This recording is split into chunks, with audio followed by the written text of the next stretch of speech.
और चलिए अब खबरें विस्तार से देखेंगे। शिवपुरी से बड़ी खबर, जहां राशन दुकान के बाहर अनोखा प्रदर्शन। जी हां, लोगों ने थैले और राशन कार्ड की कतार लगाई है और राशन दुकान के बाहर पंक्ति में थैले और कार्ड को रखा है। 3 महीने से बताया जा रहा है कि सरकारी राशन नहीं मिला है, ऐसे आरोप लगाए गए हैं और लोगों ने राशन की कालाबाजारी के भी आरोप लगाए हैं। तो शिवपुरी से इस वक्त की बड़ी खबर आप तक पहुंचा रहे हैं। राशन दुकान के ठीक बाहर की तस्वीरें आपको दिखा रहे हैं, जहां पर बिल्कुल अनोखे तरीके से प्रदर्शन किया गया।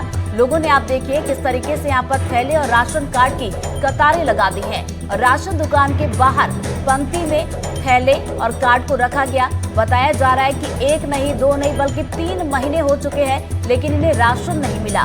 तो 3 महीने से राशन नहीं मिलने का आरोप इनकी तरफ से लगाया गया और विरोध यहां पर जताया गया है। तो देखिए, लोगों ने राशन की कालाबाजारी के भी आरोप लगाए हैं। जून जुलाई अगस्त का दूंगा ना। जून जुलाई अगस्त। अच्छा, तीनों का? जून जुलाई अगस्त तीनों का मिलेगा और सबको मिलेगा। जो मेरे वार्ड वाले हैं उनको सबको मिलेगा, कोई वंचित नहीं रहेगा। ये थोड़ा खाना खराब है, उसको सही करवा लूं। आज से चालू है।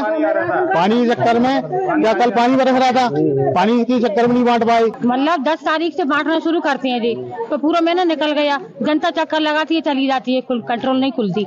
पूरा महीना निकल गया जी, नहीं दिया इनने है। और अब जनता आती है, बैठ के चली जाती है। ताला लगा के तो नहीं जाएंगे, नहीं बांट रहे हैं तो ताला लगा के चली जी, ताला लगा दिए कंट्रोल।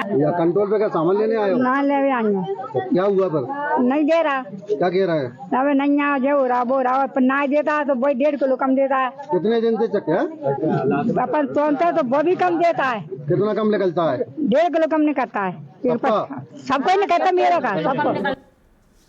ज्यादा जानकारी के साथ सभी अतुल गौड़ हमारे साथ जुड़ गए, सीधा उनका रुख करेंगे। अतुल, आखिर क्या वजह है कि 3 महीने से इन्हें राशन नहीं मिला और क्या कोई आश्वासन मिला है? जी रितु, देखिए सबसे पहले हम आपको बता दें कि प्रशासनिक तौर पर ये आदेश जारी किए गए हैं कि वर्षा काल के दौरान 3 महीने का राशन एक साथ दिया जाएगा। तो मई, जून और जुलाई का राशन दिया जाना है। लेकिन सवाल इस बात का है कि जब 3 महीने का राशन आप दे रहे हैं तो यकीनन आपको ये सोचना चाहिए कि जो सरकारी राशन पर आश्रित गरीब लोग हैं वो महीने के महीने राशन लेते हैं और 3 महीने का कैसे इंतजार करेंगे। तो ये जो 10 तारीख को देने वाला अनाज था वो 29 तारीख तक वितरित नहीं किया गया। बार बार राशन की दुकान पर लोग चक्कर लगा रहे थे। वार्ड क्रमांक 21 का ये मामला है और लोग के गुस्से को फूटता हुआ हमने देखा और लोग ये कह रहे थे कि न केवल राशन समय पर मिल रहा है बल्कि राशन कम भी मिलता है। और जब हमने उससे बात की तो उसने कहा कि लोगों के बीच में उसने कहा कि मेरा कांटा खराब है और इस वजह से मैं नहीं दे पा रहा हूं, आपको सबको राशन मिलेगा। लेकिन कांटा खराब होना ये बहुत बड़ी वजह नहीं है और 10 तारीख से 29 तारीख तक अगर आपका गैप है तो निश्चित तौर पर बड़ी लापरवाही है। लोगों ने यह भी कहा कि राशन की कहीं ना कहीं कालाबाजारी हो रही है और इस बात को लेकर के लोग नाराज थे।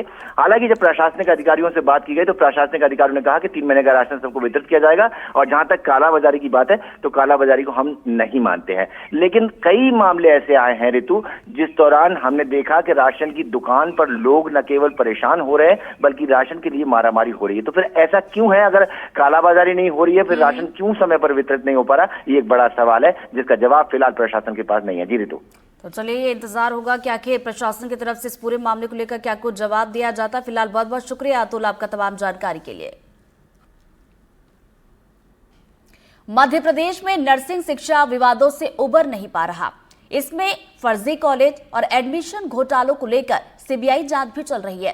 अब 3 साल पहले जैसे तैसे बीएससी नर्सिंग के एग्जाम हुए तो अब इसके मूल्यांकन में घपले का मामला सामने आ गया, जिसका एक वीडियो भी सामने आया है। क्या है ये पूरा मामला, इस रिपोर्ट में आपको दिखाते हैं। ऑनलाइन चेक हो रही इन कॉपियों के तरीके को जरा गौर से देखिए। ये Madhya Pradesh BSc nursing exam की कॉपी चेक हो रही है। समय 1 मिनट भी नहीं बीता और ये पूरी कॉपी चेक हो गई। अब इन तरीकों को देखकर भला कौन सवाल नहीं उठाएगा।